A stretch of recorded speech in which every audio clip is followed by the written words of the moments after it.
अगर आपने पिछली वीडियोस में मैथमेटिक्स और थर्मोडायनामिक्स के कुछ प्रिंसिपल्स देखे हों तो ये वीडियो यकीनन आपका सर चकरा कर रख देगी। मैं कोई दावा तो नहीं कर रहा, लेकिन चलिए मैं आपको सस्पेंस बरकरार रखते हुए आगे बढ़ता हूँ। ये मैंने एक कंटेनर बनाया और इसके अंदर कुछ गैस पार्टिकल्स हैं। ये हरकत कर रहे हैं, बाउंस कर रहे हैं, टकरा रहे हैं, एक दूसरे से टकरा रहे हैं, कंटेनर की दीवारों से टकरा रहे हैं और कुछ न कुछ प्रेशर क्रिएट कर रहा है और इनका कुछ वॉल्यूम भी है और ये n पार्टिकल्स हैं, ये कैपिटल N पार्टिकल्स हैं और इनमें से कोई भी पार्टिकल x मुख्तलिफ स्टेट्स में या x डिफरेंट स्टेट्स में हो सकता है। Each particle can be in x different states यानी कि इसका मतलब क्या हुआ? इसका मतलब यह हुआ कि मिसाल के तौर पर मैं ये यहां पर एक पार्टिकल A ले रहा हूं जो कि फर्ज कर लीजिए यहां मौजूद हो सकता है और ये यहाँ इस कोने में भी हो सकता है, तो इसकी वेलोसिटी ऊपर की तरफ भी हो सकती है, लेफ्ट को थोड़ा सा नीचे की तरफ भी हो सकती है। मतलब ये कि ये कहीं पर भी हो सकता है और इसकी कुछ भी वेलोसिटी हो सकती है। तो इसकी वेलोसिटी या यूं समझिए कि जिस जगह पर ये है ये एक x स्टेट होगी और ऐसे अरबों खरबों पार्टिकल्स होंगे। तो इस कंटेनर में मेरे पास n पार्टिकल्स हैं और जो कि x अलग अलग x डिफरेंट स्टेट्स में हैं। तो टोटल कॉन्फ़िगरेशन इस सिस्टम में, इस पूरे सिस्टम की बतौर मजमूई कॉन्फ़िगरेशन इसकी क्या होगी, तरतीब क्या होगी? फर्ज कर लीजिए अगर मैं पार्टिकल A की बात करता हूं, एक पार्टिकल की बात करता हूं, तो ये इसकी x, दूसरे की भी x हो सकती है क्योंकि हर पार्टिकल वो x डिफरेंट या पोटेंशियल स्टेट्स में हो सकता है। इसी तरह तीसरा, चौथा, पांचवा, छठा, सातवां, हर एक की कोई ना कोई एक पोटेंशियल स्टेट या एक मुमकिना स्टेट हो सकती है।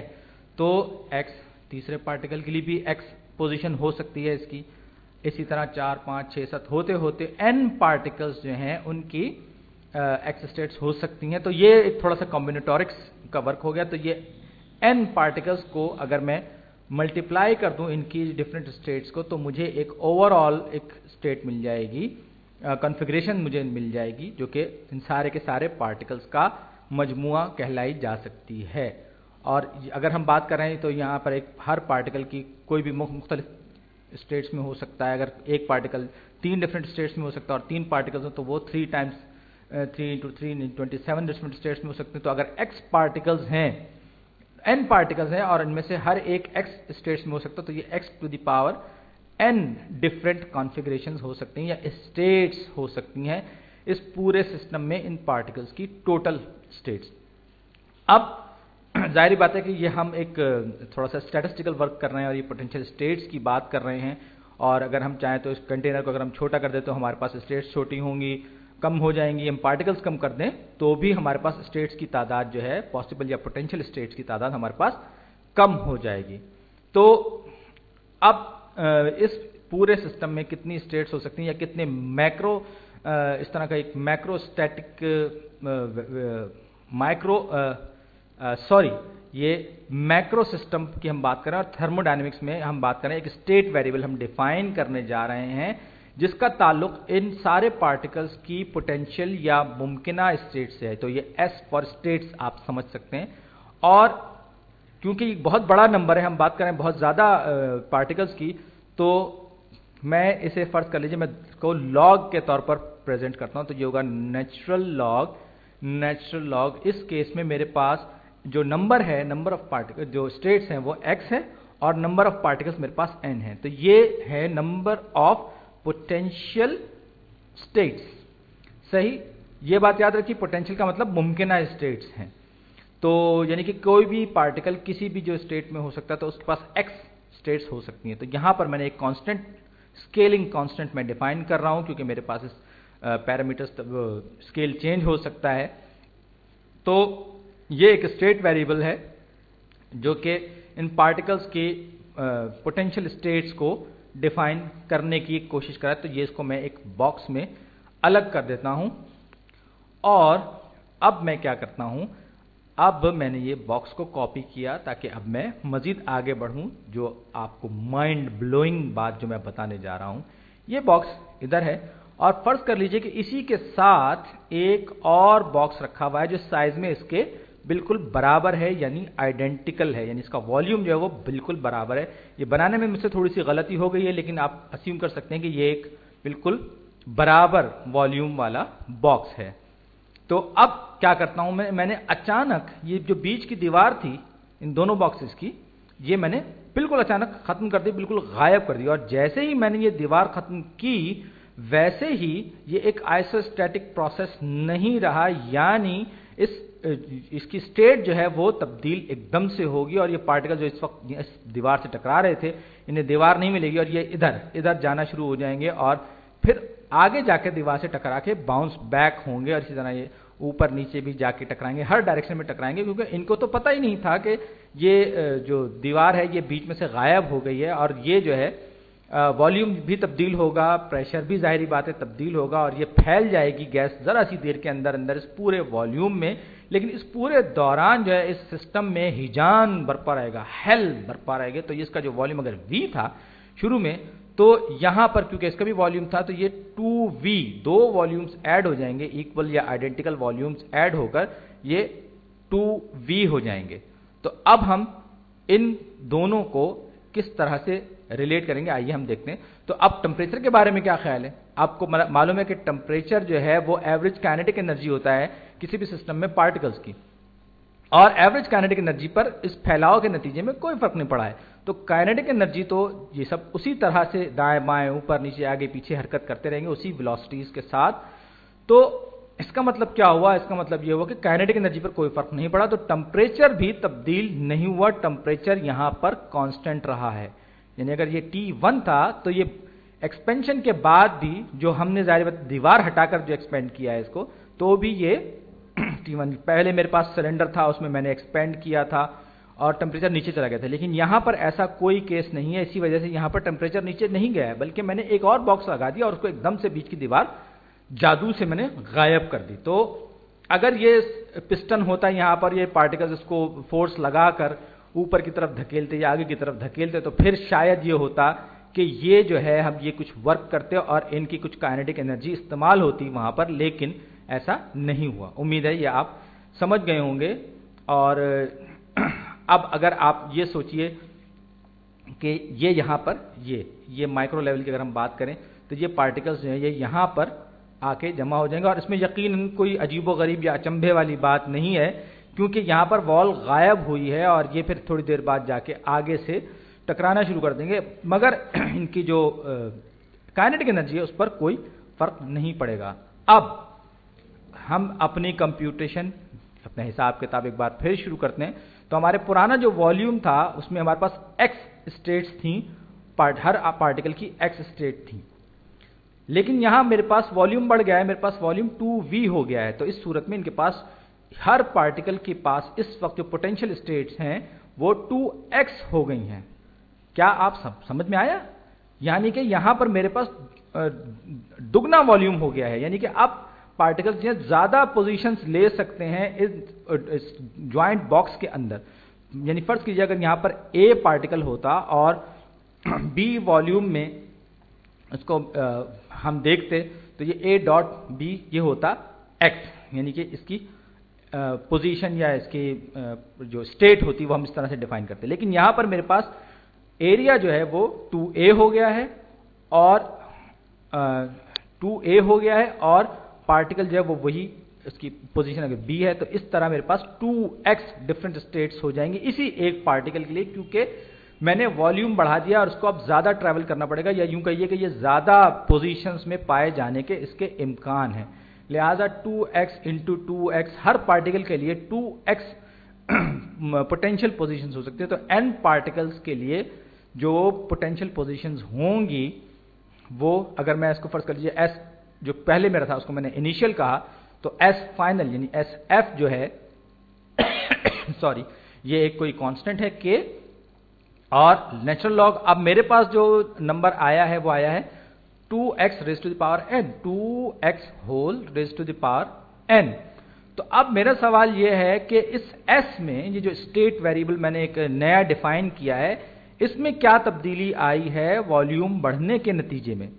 तो ये मैंने वॉल्यूम बढ़ा दिया। याद रखिए एक्सपेंशन हुआ है, लेकिन इस एक्सपेंशन में इन पार्टिकल्स ने किसी चीज को नहीं धकेला, बल्कि बीच की एक जो वॉल या रुकावट थी वो एकदम से खत्म हुई है। तो ये जो प्रोसेस है, और एक बात और बता दो, इसमें ना तो हीट कहीं सिस्टम ने बाहर से ली है और ना हीट निकाली कहीं बाहर खारिज की है, लिहाजा ये एक एडियाबैटिक एक्सप्रेशन पर की भी कंडीशन को पूरी कर रहा होगा। तो ये डेल्टा एस होगा final state minus initial state. तो एस एफ के लिए मेरे पास जो था वो मेरे पास जो एक्सप्रेशन था वो था k log to the power n 2 raise to the power n x to the power n minus आप देखिए s इनिशियल मेरे पास था ये S I k log to the power n और x to n k log x to the power n। तो इस सूरत में लॉग की प्रॉपर्टीज आपको मालूम होगी, मैं पिछली वीडियोस में भी बार बार इन पर बात कर चुका हूं। तो ये हो जाएगा k constant 2 raise to the power n, sorry ये कैपिटल n है, मैं सब जगह इनको गलती से स्मॉल n जो है वो नंबर ऑफ मोल्स होता है, और ये बड़ा एहतियात वाली बात है, ये कैपिटल n है, सॉरी इसके लिए गलती के लिए मैं माजरत चाहता हूं। तो ये 2 to the n x to the n divided by log की प्रॉपर्टी जो माइनस होगा वो डिवाइड हो जाएगा, x to the power n cancel, तो ये मेरे पास हो गया k log 2 to the power n। अब हम एक बार फिर प्रॉपर्टीज इस्तेमाल करेंगे, तो ये होगा delta s is equal to, और ये हमने जो डिफाइन किया था ये कैपिटल n जो है ये नंबर है, तो ये n जो है ये बाहर आ जाएगा और इस k के साथ चला जाएगा। तो n टाइम्स k ये एक कांस्टेंट है, नेचुरल लॉग ऑफ 2, ये मेरा एक्सप्रेशन आ गया स्टेट वेरिएबल में जो तब्दीली आई है उसके हवाले से, कि अगर मैंने इसको तब्दील किया है वॉल्यूम 1 से वॉल्यूम 2 पर चला गया, तो ये नेचुरल लॉग ऑफ 2 और टाइम्स k n के बराबर हो गया। और जाहिर बात है कि ये पॉजिटिव वैल्यू है, और नेचुरल लॉग ऑफ 2 जो है वो भी एक पॉजिटिव नंबर ही होगा, और n भी एक पॉजिटिव वैल्यू। तो और ये हम बात करें एक बहुत बड़े नंबर की, यानी कि बहुत ज्यादा मॉलिक्यूल्स होंगे, और ये एक कांस्टेंट है, पॉजिटिव वैल्यूज को हम बोल्ट्जमैन कांस्टेंट कहते हैं, इस पर मैं बाद में आऊंगा। तो अब जरा देखिए कि जो बात बड़ी दिलचस्प यहां पर आ रही है कि ये जो सिस्टम है इसमें S को, अगर आपको याद हो पिछली वीडियोस में मैंने इसको एंट्रोपी के तौर पर डिफाइन किया था, S को सिस्टम की एंट्रोपी के तौर पर। तो एंट्रोपी जो है सिस्टम की, हमें पता चलता है कि जी चेंज इस वॉल्यूम को बढ़ाने की वजह से वो ऊपर गई है या ज्यादा हुई है, और ये फैक्टर ऑफ 2 या नेचुरल लॉग 2 के हिसाब से ये ऊपर गई है, जबकि हमने इसके वॉल्यूम को डबल किया। सही। तो आप हो सकता है कि आपके जहन में ये बात आ रही हो कि ये सबका सब हमने कार्रवाई कर ली, कॉम्बिनेटोरिक्स कर ली, इतनी स्टेट्स के बारे में हमने सबको डील कर लिया, एक्चुअल मॉलिक्यूल्स। तो बात दरअसल है कि हम मैक्रो स्टेट्स को रिलेट कर रहे थे माइक्रो स्टेट से, और अब हमें इसको वेल डिफाइंड मैनर में, जो हमने पिछली वीडियोस में हमने डेल्टा एस को डिफाइन किया था, अब हम यहां इन दोनों वेरिएबल्स को, या इन दोनों को जो हमने अलग अलग ली थी वैल्यूज, ये हमने लिया था delta S is equal to heat added to the system यानी Q, और टेम्परेचर जिस पर के वो हीट शामिल की गई। ये हमने पिछली वीडियोस में बहुत दफा ये चीज देखी। ये एंट्रोपी की एक और इक्वेशन थी हमारे पास, और जो हमने कार्नो साइकिल में अखज की थी, और जो रिवर्सिबल एक प्रोसेस था। तो अब हम अपनी वही मशहूर ज़माना PV डायग्राम या स्टेट डायग्राम बनाने जा रहे हैं। लीजिए जनाब, ये आ गया प्रेशर और ये वॉल्यूम, ये प्रेशर और ये आया हमारा वॉल्यूम। तो अब मैंने क्या किया, इसमें आप गौर से देखिए, मैं यहां कहीं पर था और जब मेरा वॉल्यूम V1 था, और फर्ज कर लीजिए कि मैं यहां कहीं, बल्कि छोड़िए मैं इसको दोबारा से बनाता हूं। तो चलिए इसको मैंने मिटाया, यानी कि जब मेरा वॉल्यूम V1 था तो मैं यहां कहीं पर था, ये स्टेट 1 थी और इसका वॉल्यूम V1 था, ये मेरी पहली स्टेट थी। और फिर क्या हुआ, ये स्टेट 1 यानी S1 थी जो स्टेट वेरिएबल के हिसाब से, और अब मैंने इसका वॉल्यूम को 2V कर दिया, यानी कि मेरा V2 जो था वो 2V1 के बराबर था, याद रखिए। और उस वक्त क्या हुआ, वॉल्यूम बढ़ गया और प्रेशर एकदम से कम हो गया और ये मेरी स्टेट 2 आ गई, S2, यानी कि SF की बात कर रहा हूं मैं। और ये क्वासी स्टैटिक प्रोसेस नहीं था, ये बात भी याद रखिएगा। लेकिन S क्योंकि एक स्टेट वेरिएबल है और क्योंकि बीच में पूरे के पूरे में एक हिजान बर्पा हो गया था और सिस्टम जो था पूरा का पूरा फ्लक्स में चला गया था, लिहाजा हम ये नहीं कह सकते कि सिस्टम जो था वो ट्रांसफॉर्म हुआ ग्रेजुअली यहां से यहां तक किसी क्वासी स्टैटिक स्टेप्स के नतीजे में, ऐसा कुछ नहीं हुआ। और ये डेल्टा S जो है Q डिवाइडेड बाय 2, जिसका हमने पिछली वीडियोस में देखा था, ये इक्वल टू होता है क्या, work done by the system through quasi static process, और ये एरिया अंडर द कर्व होता है। तो मैं ये कह रहा था कि ये S1 और S2 जो है ये स्टेट वेरिएबल्स हैं और इस दौरान में चाहे कुछ भी हुआ हो सिस्टम में, इससे कोई फर्क नहीं पड़ता कि हम वहां से यहां तक कैसे पहुंचे थे। और ये डेल्टा S जो है ये एक स्टेट फंक्शन है और ये भी एक स्टेट फंक्शन ही है। तो इसका इन्हिसार इस बात पर नहीं होता कि आप एक जगह से दूसरी जगह तक कैसे पहुंचे। ये सिर्फ एक यूं समझ लीजिए कि इस डिपेंड करती है इसकी वैल्यू के जहां पर ये है। तो लिहाजा हम S2 माइनस S1 को ये अज्यूम कर सकते हैं कि ये जो पूरा प्रोसेस है S1 से S2 तक जो पहुंचा है ये इंडिपेंडेंट है उस पाथ से जिससे होता हुआ ये जा पहुंचा, चाहे वो ऐसे आया हो और चाहे वो किसी भी तरह से आया हो। लेकिन हम इसको क्वासी स्टैटिक अज्यूम करेंगे कि अगर ये पूरा प्रोसेस क्वासी स्टैटिक होता, रिवर्सिबल होता और ये सिस्टम एक आइसोथर्म पर चलते हुए S1 से S2 पर पहुंचता तो किस तरह का पाथ बनता और एंट्रोपी चेंज किस तरह का होता। जाहिर बात है कि वो एरिया अंडर द कर्व होता। ये बात एक जहन में रहने वाली है। तो इन दोनों का जो फर्क है S1 और S2 का, तो हम इसको आइसोथर्म कंसीडर करते हुए इसका एक तरह का रेक्टेंगुलर पैराबोलिक पाथ बनाने की कोशिश करेंगे। और टेम्परेचर आपको याद होगा, ये टेम्परेचर इसका चेंज नहीं हुआ था और पार्टिकल्स ने कोई वर्क भी नहीं किया है इसमें। यहां पर पार्टिकल्स ने एक्चुअली कोई वर्क नहीं किया, सिर्फ ये हुआ है कि बीच में दीवार हट गई है। और लेकिन क्योंकि हम इसको क्वासी स्टैटिक कंसीडर कर रहे हैं तो हम ये अज्यूम कर रहे हैं कि पार्टिकल्स ने अगर इसको धकेला होता T1 पर, ये रिजर्वायर होती, तो उन्होंने कितना काम किया होता। एक बात फिर मैं आपको बता दूं, ये सब का सब हम एक और यहां पर ये कंकर पत्थर जो मैं पिछली वीडियोस में रखता चला आ रहा हूं और ये मैं हटाता चला जाता और ये ग्रेजुअली जो ये पिस्टन को धकेलते चले जाते आगे की तरफ और उसके नतीजे में इसका वॉल्यूम जो था वो V1 से 2V1 के बराबर हो जाता। तो उस सूरत में ये जो पार्टिकल्स हैं ये क्या काम करते हैं, जबकि ये रिजर्वायर पर है, यानी कि टेम्परेचर चेंज नहीं होता। मैं आपको बार बार याद दिला रहा हूं कि ये एक अजम्पशन है जिसकी बुनियाद पर हम इन दो पॉइंट S1 और S2 को आपस में कनेक्ट करने जा रहे हैं, यानी कि क्वासी स्टैटिक प्रोसेस है और आइसोथर्मिक है। तो ये एक तरह से रेक्टेंगुलर पैराबोला बनेगा और जितना भी work done, presumed work done by these particle, हमने मफरूजा जो हमारा वर्क डन था इन पार्टिकल्स के जरिए, वो इस कर्व के अंडर में जितना एरिया है वो होगा। आपको पता है कि एरिया अंडर द कर्व मालूम करने का इंटीग्रल हमने बहुत दफा किया, मैं तफसील से नहीं जाऊंगा उसमें। तो ये होगा integral V1 to 2V1 P dV। ये हमने पिछली वीडियोस में बहुत किया है, अब जैसे इनको मैं जल्दी जल्दी रिपीट करूंगा आपके सामने। तो इंटीग्रल आपको पता है कि ये पाथ छोटे छोटे इन्फिनिटेसिमल स्मॉल रेक्टेंगल्स को जो हम जमा करते हैं तो वो इंटीग्रल हो जाता है किसी खास एरिया अंडर द कर्व को जब हम इंटीग्रेट कर रहे होते हैं तो वो उसके सम के बराबर होता है सबके एरियाज के।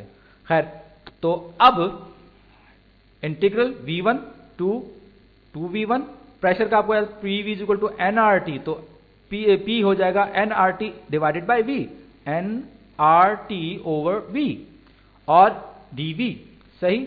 और यहां पर टेम्परेचर क्योंकि T1 हमने मुस्तकिल रखा हुआ था तो ये टेम्परेचर चेंज नहीं हो रहा, तो लिहाजा ये जो है टर्म पूरी की पूरी कांस्टेंट हो जाएगी, इसको मैं बाहर निकाल सकता हूं इंटीग्रल से। तो ये जाएगा integral V1 over to TV1 nRT 1 over V dV। और ये इंटीग्रल आपको याद होगा हम पहले कई वीडियोस में भी कर चुके हैं, तो लिहाजा ये हो जाएगा nRT 1 log natural log 2V1 divided by V1। हमने यहाँ पे प्रॉपर्टीज ली, इसकी लिमिट्स को, लोअर लिमिट और अपर लिमिट को रहते हुए लॉग की प्रॉपर्टीज आपको पता है कि अगर माइनस हो रहा हो तो वो डिवाइड हो जाते हैं आपस में। ये हम पिछली वीडियोस, मैं इसको बिल्कुल नहीं दोहराऊंगा। तो एनआरटी log 2, ये V1 कैंसिल हो जाएगा तो मेरे पास log 2 हो जाएगा। तो अब यहां पर एक बड़ी दिलचस्प चीज आ रही है इस इक्वेशन में। nRT एक कांस्टेंट है और n जो है, ये स्मॉल n जो है, ये नंबर ऑफ मोल्स है, यानी कि एवोगाड्रोस नंबर की फॉर्म में ये एक नंबर है। लेकिन मुझे चाहिए यहां पे n, number of n particles, यानी कि ये n डिवाइडेड बाय 6 × 10⁻23, यानी कि अगर मैं n को डिवाइड कर दूं एवोगाड्रोस नंबर से तो मुझे नंबर ऑफ मोल्स यहां पर मिल जाएंगे। और ये जो यहां मेरे पास जो कांस्टेंट सॉरी, तो मैंने यहां पर कांस्टेंट डिफाइन किया था, ये चेंज हो जाएगा। अब मेरे पास प्रिज्यूम्ड, याद रखिए ये मफरूजा वर्क डन है, एक्चुअल में ये नहीं हुआ, लेकिन मैं ये अस्यूम कर रहा हूं कि अगर ये क्वासी स्टैटिक प्रोसेस होता और ये आइसोथर्म पे सबका सब चल रहा होता तो ये work done by all these particles, in particles का किया हुआ जो वर्क डन होता वो कितना होता, n × r divided by 6 T1 log 2, सही। ये और ये जो टर्म है इसे मैंने आपको याद होगा शुरू में कहा था, लोअर केस k जो है इसे हम बोल्ट्जमैन कांस्टेंट कहते हैं, और एक नया कांस्टेंट है जो आगे आपको बहुत काम आएगा, बहुत ज्यादा इस्तेमाल होगा। तो W = nk × T1 log natural log of 2, ठीक। तो अब हमने क्या हुआ, अब यहां पर एक बात, ये बात फिर बताते चलें कि सिस्टम ने असल में कोई वर्क नहीं कर रहा, बल्कि हमने अस्यूम किया, और ये हम आइसोथर्म पर अस्यूम कर रहे थे कि ये मूव कर रहा है, तो लिहाजा एनर्जी जो है इस सिस्टम में कोई ऐड नहीं हुई है, ये बात याद रखिए, क्योंकि ये आइसोथर्म पे मूव कर रहा है और इंटरनल एनर्जी होती है वो मेजर होती है काइनेटिक एनर्जी का, काइनेटिक एनर्जी चेंज का। तो कोई चेंज नहीं हुआ, तो वर्क डन जो है वो बराबर हो जाएगा Q के, यानी कि जितनी हीट आपने सिस्टम में ऐड की है वही वर्क डन होगा, यानी कि वो वर्क डन करेगा। तो Q बराबर हो जाएगा n Boltzmann constant T1 natural log of 2, और ये एक बाय प्रोडक्ट मेरे पास इस आ गया, को याद होगा कि ये डेल्टा S = Q/T, यानी कि heat added to the system में शामिल की गई है, और T वो टेम्परेचर जिस पर के वो हीट शामिल की गई है। और अगर ये क्वासी स्टैटिक होता तो S में चेंज, S टर्म में कितनी चेंज आती, तो ये होती Q/T1 = nk T1 natural log of 2 divided by T1। तो ये T1 कैंसिल हो जाएगा, और मेरे पास जो चीज क्वांटिटी डेल्टा S में जो मेरे पास बचेगा वो होगा nk बोल्ट्जमैन कांस्टेंट और नेचुरल लॉग ऑफ 2।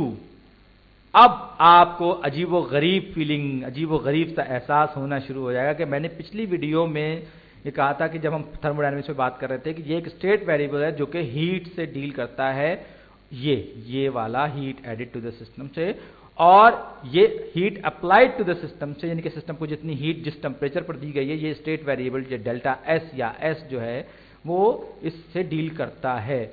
और ये अपनी पोजीशन पर डिपेंड करता है, आप इस पर डिपेंड नहीं करता कि आप किसी उस पोजीशन पर कहां तक पहुंचे। तो ये क्वासी स्टैटिक की सूरत में ये मफरूजा तौर पर ये होता, लेकिन ये यहां पर इस कंडीशन में भी आया, और ये डिपेंडेंट नहीं है अपने पाथ पे, ये भी याद रखिएगा। यानी आप S1 से S2 पर किस तरह से पहुंचे ये इस पर डिपेंड नहीं करेगा, बस ये होगा कि ये आपको जो है दो वैल्यूज इसकी मिल जाएंगी। तो ये जो डेल्टा S जो है वो बस इन दोनों स्टेट्स के डिफरेंस के बराबर होगा, और ये हमारे पास क्या है, nk नेचुरल लॉग ऑफ 2। तो ये क्योंकि एक स्टेट वेरिएबल है और हमने इसको शुरू में ही एक स्टेट वेरिएबल के तौर पर डिफाइन किया था, तो और ये फंक्शन है अपने पीवी डायग्राम पर या स्टेट डायग्राम पर पोजीशन का। तो हमने शुरू में जिस सिस्टम से आगाज किया था उस सिस्टम के लिए भी ये बाय द डेफिनेशन ऑफ पिछली वीडियो की डेफिनेशन के हिसाब से ये चीज हमारे पास Q/T आई थी डेल्टा S। और अब मौजूदा जो अभी हमने मालूम किया है वो delta S is equal to N K log 2 हमारे पास आ रहा है। हमें आप गौर कीजिए कि हमें दोनों सूरतों में एक ही रिजल्ट मिल रहा है, और यह इसका मतलब क्या है कि एस जो है वो वाकई माइक्रो स्टेट में भी और मैक्रो स्टेट में भी वाकईतन एक स्टेट वेरिएबल है। और ये कार्नो इंजन, जाहिर बात है कि हमने उसको कार्नो इंजन के लिए सिर्फ डिफाइन किया था, और ये सिस्टम की पोटेंशियल स्टेट्स से भी डील करता है। और इस लंबी चौड़ी 2 वीडियोस के बराबर की एक वीडियो में मैंने किसी हद तक कोशिश की है कि मैं एंट्रोपी को आपके सामने इंट्रोड्यूस करवाऊं, और चेंज इन एंट्रोपी जो है यानी कि डेल्टा एस जो है थर्मोडायनेमिक्स में कार्नो साइकिल या कार्नो इंजन वर्ल्ड हम कह लें रिवर्सिबल सिस्टम में, तो ये हो जाएगा Q/T। और अगर हम स्टैटिस्टिकल वर्ल्ड की बात करें यानी कि जिसमें हम पार्टिकल बाय पार्टिकल चलें, तो उस सूरत में हमारे पास ये एस या डेल्टा एस जो होगा वो बराबर होगा के ये कांस्टेंट है, बोल्ट्जमैन कांस्टेंट है जिसके बारे में मैं बता चुका हूं, और नेचुरल लॉग ऑफ, यहां पर हम बाज दफा ओमेगा भी लिख देते हैं, ओमेगा, और कभी कुछ और अलामत इस्तेमाल कर लेते हैं, लेकिन इससे कोई फर्क नहीं पड़ता। और ये अगर आप सोच रहे हो कि ये क्या अजीबोगरीब चीज ओमेगा आ गई, तो ये दरअसल ये इस सिचुएशन को डिपिक्ट करने के लिए हमने ये जो ओमेगा है इसको इंट्रोड्यूस करवाया, और ये असल में रिलेट करता है किसी भी सिस्टम की different particle by particle states को उसके ओवरऑल चेंज से। और ये जो के है ये बोल्ट्जमैन कांस्टेंट 1.3 इंटू 10⁻⁻23, मैं खाली शायद यही है।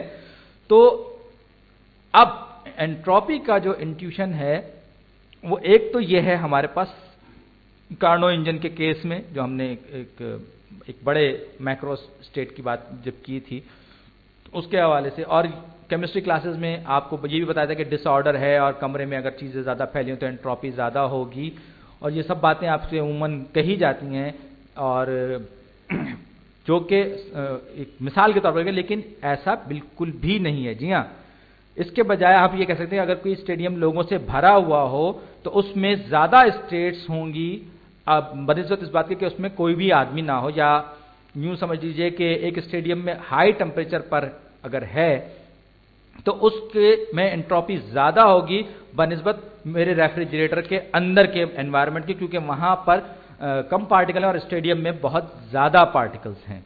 ये एक जहन में रखने वाली बात है। एंट्रोपी के मामले में अक्सर हम लोग जो है वो गड़बड़ कर जाते हैं। तो ये 2 डेफिनेशन हमारे पास एंट्रोपी की आ गई, और ये दोनों की दोनों सेकंड लॉ ऑफ थर्मोडायनेमिक्स पे अप्लाई होती हैं, दोनों इक्वली अप्लाई होती हैं। और हाँ, ये ओमेगा का मैं आपको बताता चलूं कि ये ओमेगा जो है ये कोई आसमानी चीज़ नहीं, बल्कि ये है सॉरी मैं गलत लिख रहा हूं, ये 2x raise to the power n है। ये असल में ये 2 नहीं है, ये गलत लिख दिया था। तो ओमेगा जो है असल में x raise to the power capital N है, और इंटू 2n, बाज़ जगह ये भी होता है, लेकिन ये दोनों के दोनों एक दूसरे से रिलेवेंट है।